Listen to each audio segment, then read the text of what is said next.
నమస్కారము. ఈరోజు మనం కొన్ని పొడుపు కథలు విందాము. పచ్చని ఆకు, తెల్లని అన్నం, నల్లని కూర ఏమిటి? ఈ పొడుపు కథ సమాధానం సీతాఫలం. కాళ్ళు చేతులు లేని అందగెత్తికి బోలెడు దుస్తులు. ఏంటి ఈ పొడుపు కథ సమాధానం? ఉల్లిపాయ. కొమ్ములుంటాయి కాని ఎద్దు కాదు, అంబారీ ఉంటుంది కాని ఏనుగు కాదు, చెప్పుకోండి.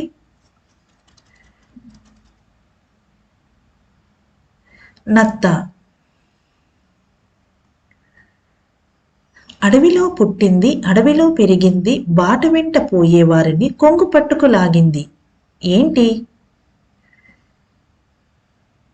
ముళ్ళకంప. Thank you.